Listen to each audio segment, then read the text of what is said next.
Stop everything. This speech needs an intermezzo. Maybe a song? Maybe interpretive dance? Yes, because what it really needs is a snollygoster with jazz hands. I beg your pardon, I am not a snollygoster. Oh, come on, a smooth-talking opportunist? You'd sell your thesaurus for applause. Well, at least I don't confuse sarcasm for satire. Speaking of which, today we're diving into 3 words that slip between the cracks of music, politics, and wit. Intermezzo, a little drama between acts. Snollygoster, the kind of politician Shakespeare would have roasted. Satire, humor with a sharp point. Let's start the show with or without the interpretive dance. But first, do subscribe to The English Nut on YouTube, Instagram, and Facebook. Thank you.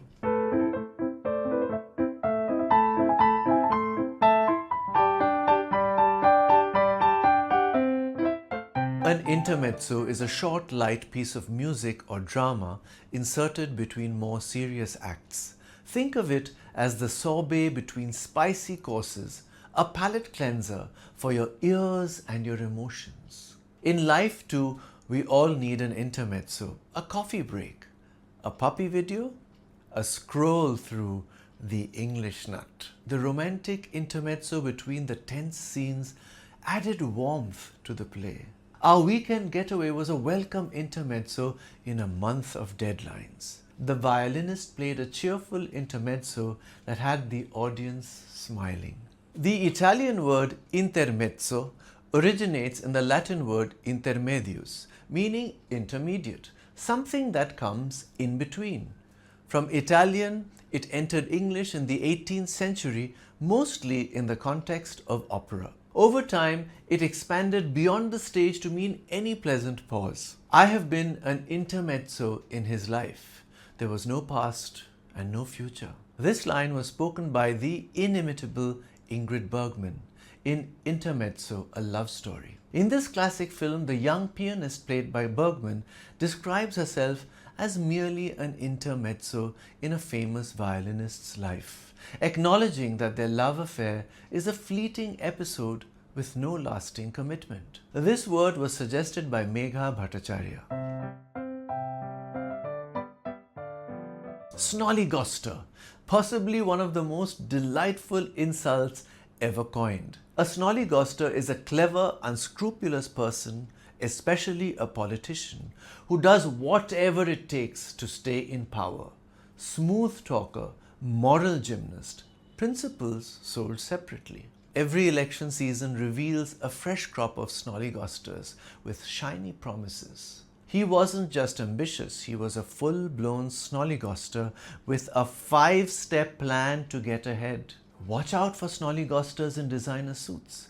They know how to charm and how to vanish. An American invention from the 19th century, partly derived from German roots, first used in political journalism to describe politicians who were all ambition, no ethics. It fell out of fashion for a while until President Harry Truman revived it in 1952. Attacking his opponent Dwight D. Eisenhower's advisors in his campaign speech, Truman said, having achieved the nomination, he fell into the hands of the Republican snollygosters. Truman was suggesting that Eisenhower was influenced by cunning, unprincipled Republican political operatives. Truman's remark and his delight in the archaic insult brought the word into the national spotlight as a term for shrewd, conniving politicians. And it was Shashi Tharoor who introduced India to the word in 2017 with his tweet, "Word of the day, definition of snollygoster, US dialect, a shrewd, unprincipled politician. First known use, 1845. Most recent use, 26/7/17. It was intended as a jibe at Bihar Chief Minister Nitish Kumar. This word was suggested by Manas Pandey. Satire is what happens when humor meets a sharp knife. It's the literary and artistic form that mocks folly, exposes hypocrisy, and jabs at power with wit instead of war. Think Jonathan Swift's A Modest Proposal, or George Orwell, or every political cartoon ever drawn. The play used satire to skewer corrupt officials while making the audience laugh. Good satire makes you laugh first and then think, oof, that's too real. Her poem was a masterclass in satire, subtle, scathing, and smart. From the Latin word satura, originally used for a poetic form filled with various topics, it came to mean a mix of humor and criticism. The Romans loved it. The Enlightenment perfected it. Social media? Still trying. In The Battle of the Books, Jonathan Swift wrote, "Satire is a sort of glass wherein beholders do generally discover everybody's face but their own, which is the chief reason so few are offended by it." Swift, the famous Anglo-Irish satirist, compares satire to a mirror in which people easily see the faults and follies of others reflected, but not their own. It explains why satire can critique society sharply without always provoking personal offense. Everyone thinks it applies to someone else. Political satire became obsolete when Henry Kissinger was awarded the Nobel Peace Prize.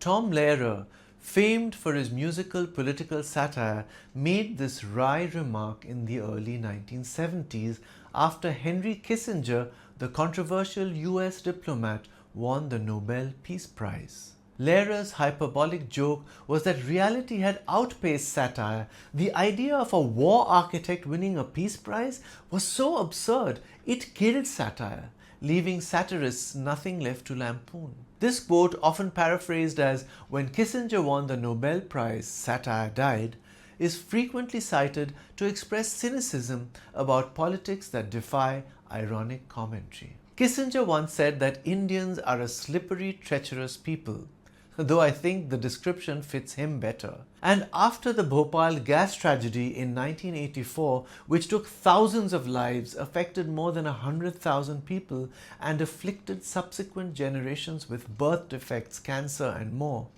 Kissinger helped Union Carbide, the American company responsible for it, get off lightly, while victims had to run from pillar to post for years to come for adequate compensation.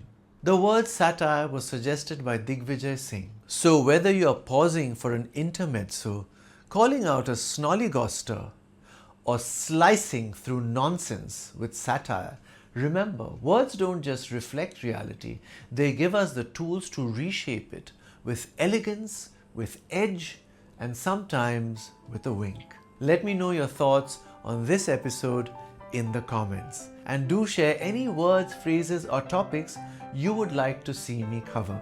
I'm the English Nut. Bye for now.